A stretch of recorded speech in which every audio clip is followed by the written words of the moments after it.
What up guys, it is Justice here. So this video is a bit different than a lot of other videos I've uploaded. So I've got a bit of a creative block with my YouTube videos, and the reason for that is due to rage. So this afternoon, well, I did Virago when I woke up today. It's a Saturday, so I like to PVM. And this morning I woke up, set up a Virago team. So not a really experienced team. It was sort of average, sort of experienced players in there. And I don't mind doing that every so often, you know, and I like doing it at weekends just to help people out, teach people. But we were a pretty decent team anyway. I think we were 6 manning at times and mostly 7 manning. We had a good time, no drops though, but we did it for around 2 to 3 hours. Vitali's rotation, hardest rotation at Virago. Now that was absolutely fine, and then eventually we got bored. Around 3 o'clock in the afternoon, I decided after lunch, or after brunch, had an English fry up. And then around 3 o'clock I decided, right, let's go and do Barrow's Rise of the Six. Now, if any of you have been Barrow's Rise of the Six, you'll understand it can be extremely frustrating because of the amount of shit which can happen basically. There's so much stuff that can go wrong if you don't do it correctly. And you can die very easily with a lack of concentration.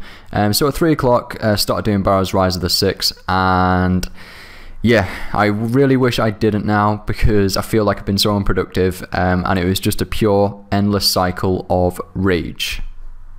So by that I mean there was at least one person within the team who just wasn't that experienced, and I was okay with that because we were going to teach them. But then disconnections started to happen, which can be extremely annoying, and oh my god, I want to rage so much at the connection of the internet. I don't know whether it was the world, but I kept DCing and also someone else kept DCing. But on top of that, no one was talking, and to do Rise of the Six without any communication is extremely hard and even more frustrating, so that increased the rage. And then people kept leaving, so every so often you'd have an extra person in the team, a new person, and then you'd have to get to know, you know, what roles to do, things like that again, and who fits best on what side, so then that improved the rage even more.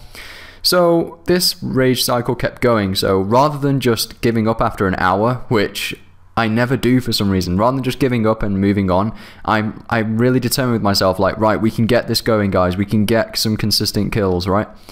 But I highly wish I didn't, because instead of it getting better and more productive, it just got worse and worse, and then rage it became even worse. And yeah, so overall it felt shit. I wasn't like overly raging out loud or anything, but inside I felt really bad and was just really annoyed. Now here's some advice: just if you're starting to rage at PVM, just give up and just leave. Don't fall for what I've done and just go into that cycle of endless rage, which can happen if you don't just stop that trip basically and move away, do some skilling or something, or chill out, do something else, because an endless cycle of rage is just unproductive. It makes you feel bad, and also it can come across as bad to others as well. So yeah, there's some advice anyway. I'm going to try and not get into that endless cycle of rage. It only happens at the weekends when I have a lot of spare time. But yeah, I just thought I'd make a video on that because at the moment my creativity block is just diminishing because of the rage, and I want to cry. No, not that far. But yeah, anyway, hopefully I'll get a team going later at Virago, and that should go productively and successfully, and we should have some a good laugh and hopefully some nice loot in the process. So yeah, thanks for watching guys. Let me know if you've been through this with rage mode and that endless cycle of rage. Let me know in the comment section, and I'll talk to you soon. Bye. Oh yeah, and I forgot to add, on a side note, this is like rehab for anyone who's been through a recent rage moment. Make your way to Lumbridge Dummies, train some agility, and just let it all out on these poor little level 2 dummies. That's my advice. And it looks like we're even having a bloody clan event here, because we've got about 15 or 20 people from the clan here just raging against these dummies. So yeah, all for the lols. Right, see you later guys, bye.